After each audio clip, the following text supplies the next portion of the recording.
warahmatullahi wabarakatuh dan selamat pagi semuanya. Waalaikumsalam warahmatullahi wabarakatuh.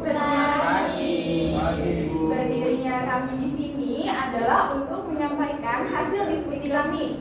Sebelum memasuki sesi presentasi, alangkah lebih baiknya kita berdoa terlebih dahulu yang akan dipimpin oleh Ridho.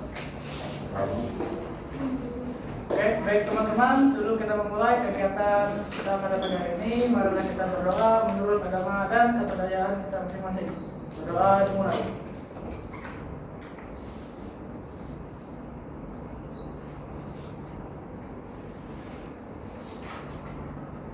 Berdoa selesai.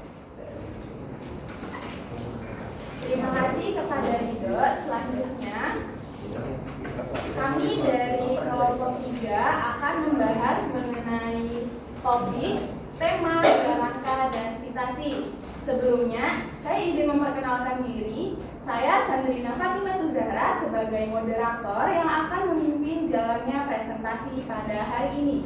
Saya tentunya tidak sendiri, saya bersama rekan-rekan saya yaitu. Halo semua, perkenalkan nama saya Natasha Khairunisa dengan NIM 2505360. Di sini saya sebagai pemateri utama mengenai topik.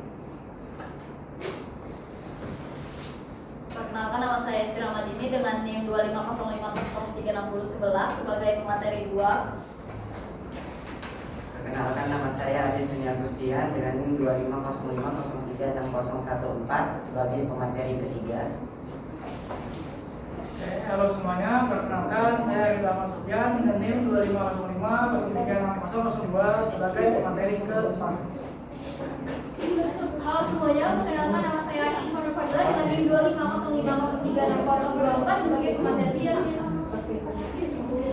Baik, untuk mengefisiensikan waktu, langsung saja kita masuk pada pembahasan pertama mengenai tema yang akan disampaikan oleh tentang topik yang akan disampaikan oleh Natasha. Pada Natasha, disilakan.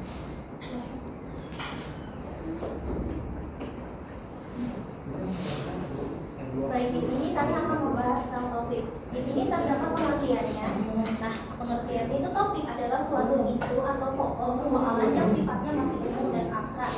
Nah, pada dasarnya merupakan pokok pembicaraan dalam keseluruhan keseharian negara sebagai argumen yang dapat digunakan oleh seorang penulis untuk menyampaikan maksudnya. Bisa dilihat ya. Nah, jadi menurut kalian topik itu adalah suatu pokok pembahasan dari soal yang sifatnya masih umum dan abstrak. Nah, dalam sebuah karya tulis ilmiah,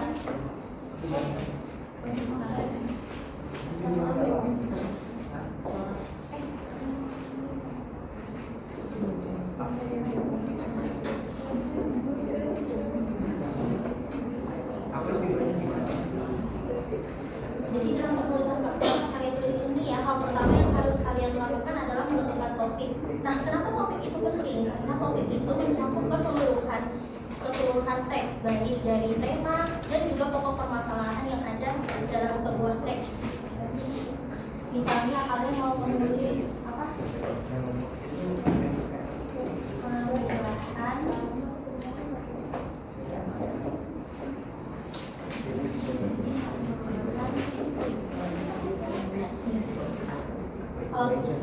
Jadi hal yang pertama yang kalian tentukan adalah topik. Misalnya topiknya tentang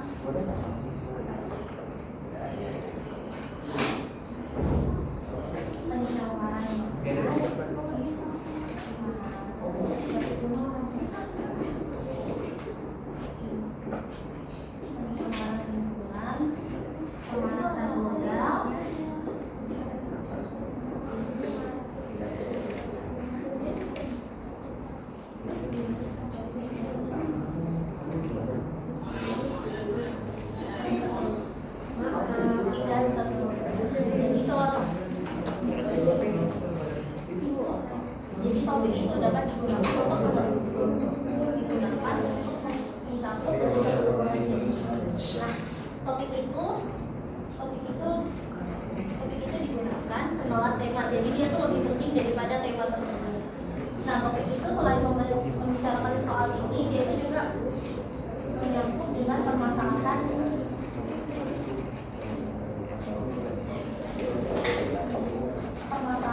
pemilihan topik yang diantaranya itu topik itu tidak terlalu baru.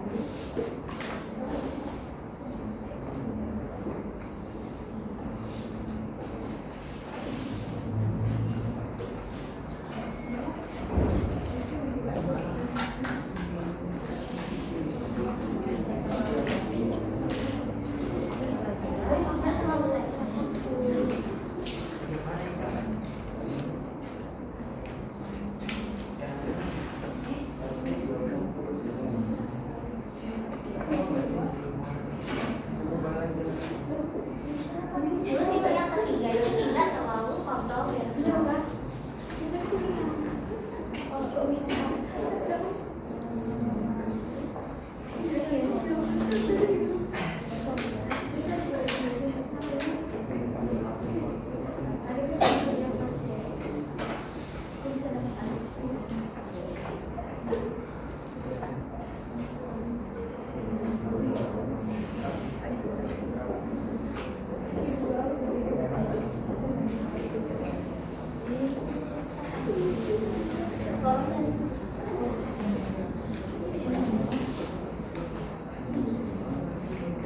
Nah, jadi ini adalah keseluruhan bagaimana cara menentukan topik dan apa saja kegunaan topik itu tersebut. Nah, dari sini apakah pembahasan saya sudah jelas atau masih ada yang mau diulangi lagi? Jelas. Baik, jika sudah jelas, selanjutnya adalah materi kedua tentang tema yang akan dijelaskan oleh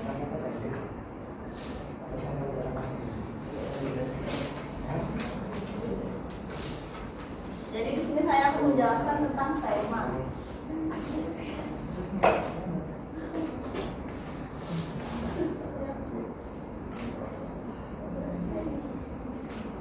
Tema adalah gagasan utama, ide pokok atau inti permasalahan yang menjadi dasar dalam sebuah karya, baik karya sastra, tulisan ilmiah, maupun presentasi. Tema dapat disebut sebagai benang merah yang yang mengikat seluruh isi pembahasan agar tetap terarah.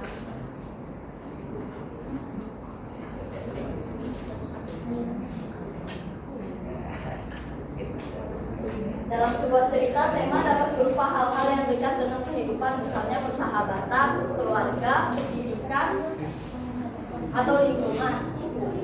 Sedangkan dalam karya ilmiah, tema bisa berupa topik besar yang ingin dijelaskan, misalnya pendidikan karakter atau dampak teknologi. Dengan kata lain, tanpa tema, sebuah pembahasan akan terasa acak dan tidak jelas arah tujuannya. Fungsi-fungsi tema ada 5. 1. Sebagai dasar atau pijakan. Tema menjadi fondasi yang digunakan penulis atau pembicara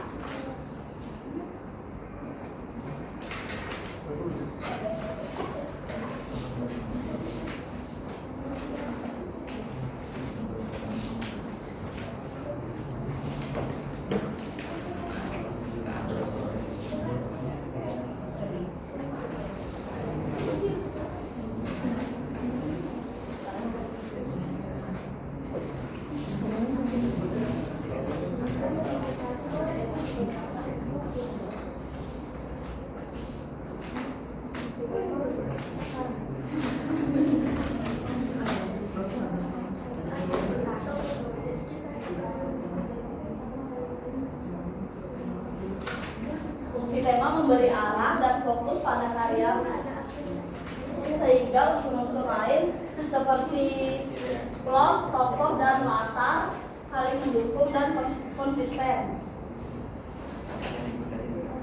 menghubungkan elemen-elemen yang cerita sehingga membentuk kesatuan yang harmonis, membangkitkan emosi dan empati pembaca atau penonton terhadap pengalaman dan konflik dalam karya, menyampaikan nilai moral, pesan sosial atau kritik kepada audiens. Dalam drama, tema sangat penting untuk menentukan jalannya alur dan unsur intrinsiknya.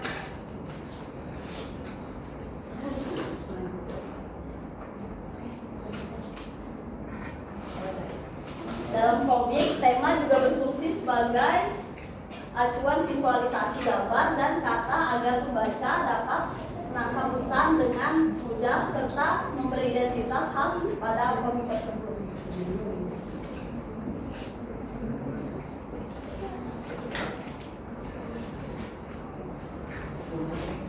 Fungsi tema juga bisa sebagai dasar atau tindakan. Tema menjadi fondasi yang digunakan penulis atau pembicara untuk menyusun isi. Semua bagian harus sesuai dengan tema agar tidak keluar jalur. Jadi jika temanya lingkungan hidup, maka isi yang dibahas harus berupa kebersihan, polusi atau upaya menjaga alam. 2. Mengarahkan isi pembahasan. Tema membuat pembahasan tetap fokus dan terarah. Tanpa tema, isi bisa melebar ke hal-hal yang tidak relevan. 3. Memberi kejelasan makna kepada pendengar atau pembaca. Tema membantu audiens memahami apa sebenarnya pesan utama yang ingin disampaikan. Menyatukan ide-ide beragam dalam sebuah karya. Sering ada banyak poin atau subbahasan. Tema berfungsi sebagai pengikat agar semua poin tetap saling terhubung dan tidak membingungkan. Menjadi daya tarik. Tema yang tepat bisa membuat karya lebih menarik karena orang jadi penasaran untuk mendengarkan atau membaca lebih jauh.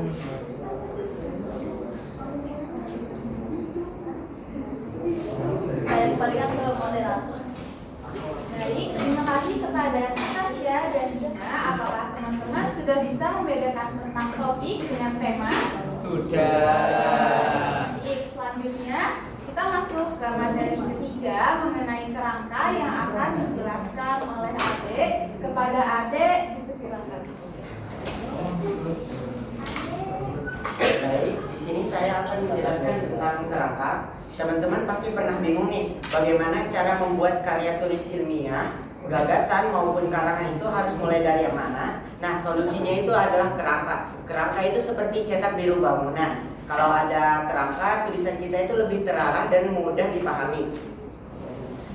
Lanjut, jadi kerangka ialah rencana teratur dalam pembagian dan penyusunan gagasan, karya tulis ilmiah maupun karangan. Kenapa kerangka itu penting? Yang pertama itu karena memudahkan penulis. Yang kedua, membantu fokus topik apa sih yang dibicarakan pada karya tulis ilmiah, gagasan maupun karangan itu sendiri. Yang ketiga, menunjukkan materi tambahan. Yang keempat, mempercepat penulisan. Dan terakhir, kerangka adalah miniatur dari karangan itu sendiri. Dalam penulisan karangan, ada tahap yang perlu dilakukan, yaitu memilih topik, mengumpulkan informasi, mengatur gagasan, dan menulis karangan itu sendiri. Jadi, kerangka bukan sekadar daftar poin, tapi strategi penting agar karangan, karya tulis ilmiah, dan gagasan kita agar lebih mudah dipahami dan lebih jelas.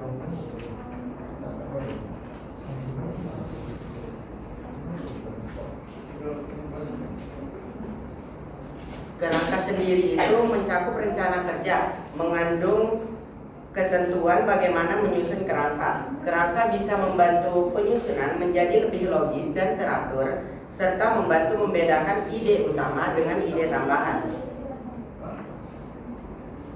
Baik, sampai sini saja penjelasan tentang pengertian kerangka dan manfaat kerangka.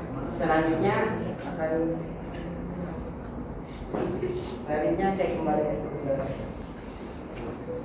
Terima kasih kepada Ade. Selanjutnya, materi mengenai kerangka akan dilengkapi oleh Ridho. Kepada Ridho, silakan. Oke teman-teman, seperti penjelasan dari rekan saya, yaitu mengenai kerangka. Kita tahu kerangka itu adalah rencana teratur dengan pembagian dan penyusunan gagasan. Nah, kerangka sendiri memiliki beberapa jenis, yaitu ada dua. Yang pertama itu adalah kerangka topik yang berisikan kata, frasa, dan tanpa kalimat lengkap. Dan yang kedua yaitu adalah kerangka kalimat, yaitu berupa kalimat lengkap dan lebih formal. Terus kerangka topik ditekan juga kalau kerangka jangan terlalu singkat karena bisa membuat kebingungan bagi pembaca ketika membaca judul tersebut, dan juga tidak terlalu detail karena bisa menjadi karangan baru. Kita contoh.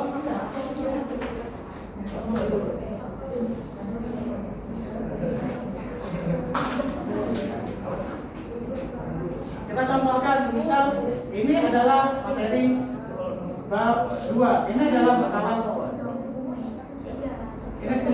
Ini adalah makalah. Ini judulnya. Nah, ketika kita melihat kerangka itu ada judulnya A. Misal kita mengangkat situasi ilmiah. Nah, kalau begini kita tahu ini yang dimaksudkan adalah situasi ilmiah, maka isinya adalah merupakan penjelasan situasi ilmiah dan berbagai macam hal. Tapi ketika kita membuat yang menjadi lebih singkat, hanya ilmiahnya saja, kita bingung. Ini yang dimaksudkan ilmiah ini apa? Apakah kalian tulis ilmiah, citasi ilmiah, atau ilmiah dan yang lainnya? Jadi kita tidak boleh menyingkat ya teman-teman. Harus ditulis lengkap seperti ini, citasi. Nah, kalau mau membuatnya lebih panjang, bisa mungkin 3-4 kata sampai 5 kata selanjutnya. Tetapi tidak boleh lebih dari 10 karena itu akan membuatnya menjadi lebih panjang dan menjadikannya karangan sendiri. Dalam penulisan dan kerangka sendiri terbagi menjadi 2 jenis lagi. Ada penulisan angka Romawi, dan juga ada penulisan angka Arab. Nah, angka Romawi sendiri yang paling banyak digunakan, paling umum digunakan. Contohnya, ketika kita membuat makalah, maka kita menggunakan 1. Terus untuk materi selanjutnya kita akan menuliskan A, lalu dilanjutkan dengan huruf 1.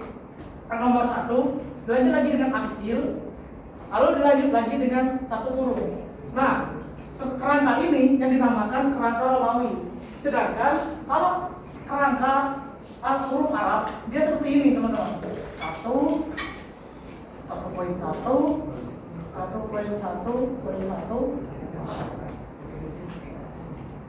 dan seterusnya. Begitu, ini adalah contoh untuk angka Arab. Nah, begitu teman-teman. Sebelumnya ada pertanyaan untuk materi ini? Gak ada. Berarti sudah cukup ya, sudah cukup jelas. Oke. Oke, terima kasih. Sekian penjelasan dari saya kembalikan ke moderator. Baik, terima kasih kepada Rido. Selanjutnya, materi terakhir mengenai citasi yang akan disampaikan oleh Syifa. Kepada Syifa, dipersilakan. Teman-teman, selanjutnya adalah pembahasan citasi ilmiah. Nah, citasi merupakan istilah atau unsur serapan dari bahasa Inggris yang artinya citation. Sementara dalam bahasa Indonesia adalah sitiran yang menurut Kamus Besar Bahasa Indonesia sendiri adalah mengutip, menyebut, atau menulis kembali kata-kata yang telah disebut atau ditulis oleh orang lain. Nah, penggunaan citasi atau sitiran dalam penulisan karya ilmiah ini tidak dapat dipisahkan. Karena apa? Karena itu salah satu bentuk kajian objek geometri pada informasi dan perpustakaan. Kalian pernah bikin makalah nggak? Pernah. Nah, kalian kalau nyari materinya, lihat di mana? Nggak mungkin ChatGPT dong. Scholar. Nah, Google Scholar, jurnal, sama Buku. Nah, buku. Nah, jadi kita bisa ke dalam perpustakaan atau lihat jurnal di website Google Scholar. Nah, kajian tersebut ini tuh mengutamakan kajian objek yang menjadi kutipan dari suatu dokumen yang dirujuk dalam pembuatan daftar pustaka. Nah, gunanya daftar pustaka itu tuh apa sih? Kita harus tulis citasi itu. Jadi, itu kan citasi kita dapat jurnal dari orang lain yang udah tulis. Nah, itu sebelumnya kita udah telaah dalam bidang itu dan kita cari secara mendalam. Gunanya itu tuh untuk sebagai validasi yang setelah kita dapatkan itu akurat. Makanya, jadi kalau buat makalah itu tuh nggak sembarangan, harus ada citasinya gitu. Terus kewajiban sehingga bahan pustaka yang dikutip atau disitir oleh peneliti ini, nama pengarangnya yang menyatakan dikutip atau disitir wajib dicantumkan dalam karya yang ditulisnya. Mungkin itu aja yang materi yang bisa dapat saya sampaikan. Saya kembalikan ke moderator. Baik, terima kasih Siva. 4 pembahasan mengenai topik, tema, kerangka, dan sitasi ilmiah sudah disampaikan oleh teman-teman pemateri. Selanjutnya adalah sesi tanya jawab. Silahkan kepada teman-teman yang ingin bertanya. Silahkan.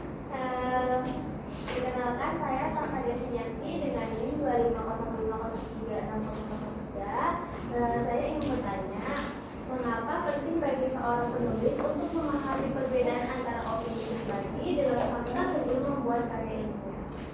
Terima kasih Kakak. Pertanyaannya boleh dikirimkan. Selanjutnya, apakah ada pertanyaan lagi?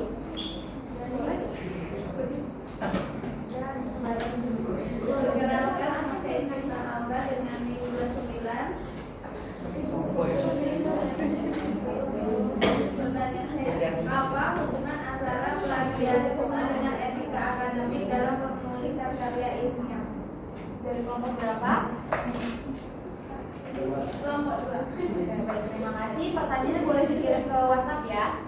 Selanjutnya, Oke, perkenalkan, saya Putri Anissa dengan NIM akhiran 19 dari kelompok 1. Pertanyaan saya, apa dampak jika seorang penulis memilih topik yang terlalu luas dalam karya ilmiah? baik, terima kasih. Pertanyaan boleh dikirim ke WhatsApp. Selanjutnya ada pertanyaan lagi? Dari kelompok itu.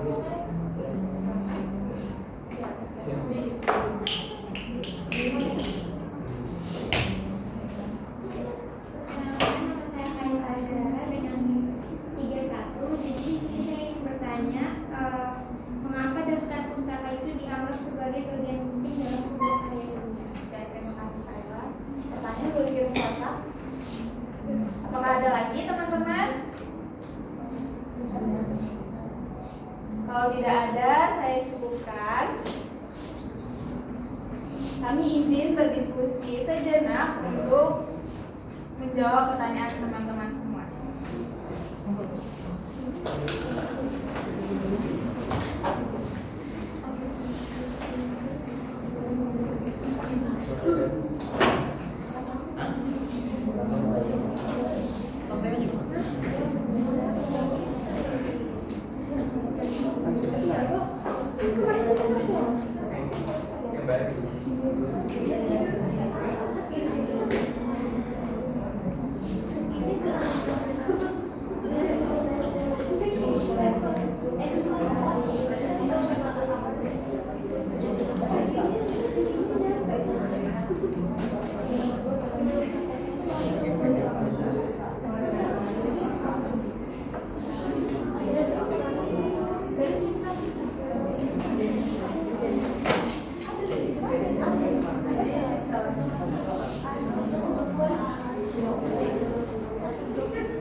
Safa yang akan dijawab oleh Ridho.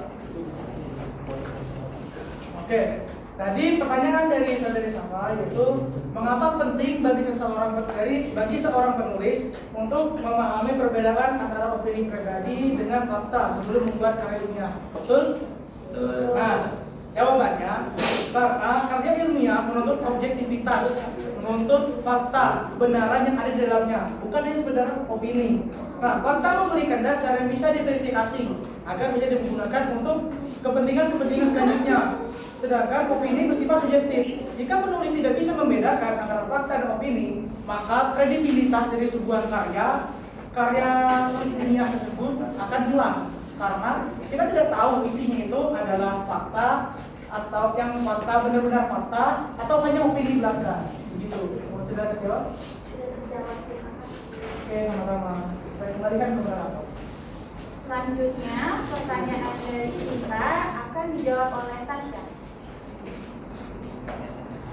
Baik, tadi Cinta bertanya, apa hubungan antara plagiarisme dengan etika akademik dalam penulisan karya ilmiah? Benar nggak? Nah, jadi plagiarisme itu adalah melanggar etika akademik karena menyalin ide atau pikiran orang lain. Nah, hal ini juga bisa merusak integritas akademik dan bisa berdampak bagi reputasi atau sanksi bagi penulis. Dan sanksinya itu lumayan juga, bisa melalui denda atau plagiarisme. Dan itu biasanya macam-macam sanksinya. Apakah sudah jelas atau sudah ditanyakan? Baiklah, kembalikan ke moderator. Selanjutnya, pertanyaan dari Kayla yang akan dijawab oleh saya sendiri. Pertanyaan dari Kayla itu, mengapa daftar pustaka dianggap sebagai bagian penting dalam sebuah karya ilmiah? Betul, Kayla? Daftar pustaka itu sangat penting, teman-teman, dalam penulisan karya ilmiah. Mengapa? Karena daftar pustaka itu menunjukkan sumber referensi yang digunakan oleh penulis. Selain itu, daftar pustaka juga membuktikan bahwa tulisan kita berbasis riset dan fakta. Selain itu juga, daftar pustaka untuk menghindari plagiarisme pada karya tulis ilmiah kita dan memberikan kredibilitas pada karya ilmiah. Apakah sudah cukup? Oke, terima kasih. Selanjutnya, pertanyaan dari Putri Anissa akan dijawab oleh Dinda. Saya akan menjawab pertanyaan dari Putri Anissa. Apa dampak jika seorang penulis memilih topik yang terlalu luas dalam karya ilmiah? Topik terlalu luas membuat pembahasan tidak fokus, sulit mendalam, dan beresiko melebar ke banyak aspek yang tidak terjangkau. Akibatnya karya jadi kurang sistematis dan sulit dipahami. Baik, teman-teman, sudah terjawab semua. Apakah masih ada yang ingin bertanya lagi?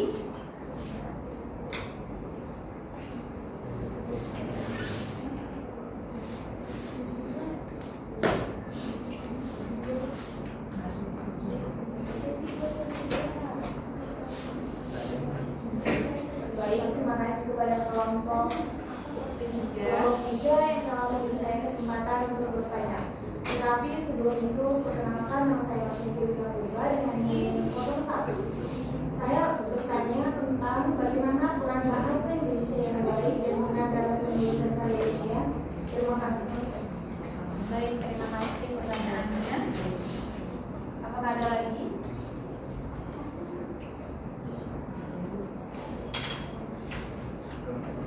Ya sudah, izinkan kami berdiskusi sebentar.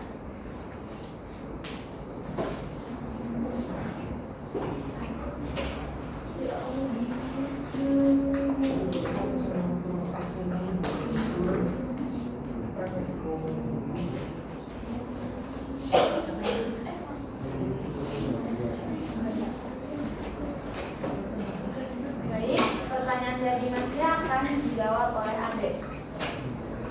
Jadi pertanyaannya, bagaimana peran bahasa Indonesia yang baik dan benar dalam penulisan karya ilmiah? Bahasa Indonesia yang baik dan benar memastikan tulisan itu mudah dipahami, jelas, serta sesuai dengan kaidah akademik. Selain itu, hal ini membantu pembaca fokus tentang topik apa yang dibahas pada karya ilmiah tersebut, bukan pada kesalahan bahasa. Apakah sudah terjawab? Baik, berakhir sudah sesi tanya jawab pada presentasi kali ini. Memasuki yang terakhir yaitu kesimpulan. Dikarenakan pembahasan tadi mengenai 4 pembahasan, yaitu ada topik, tema, kerangka, dan sitasi ilmiah, maka kami akan menarik 4 kesimpulan juga. Yang pertama, topik adalah permasalahan yang masih umum dan abstrak yang membicarakan dalam keseluruhan tulisan yang digarap dan sebagai landasan. Selanjutnya, tema merupakan kemampuan dalam cerita yang muncul dari berbagai permasalahan. Tema adalah unsur penting yang menyatukan keseluruhan cerita. Yang ketiga, kerangka. Kerangka adalah rencana yang teratur dalam pembagian dan penyusun gagasan. Fungsi utamanya adalah menunjukkan hubungan antara gagasan-gagasan yang ada. Kesimpulan yang terakhir, sitasi.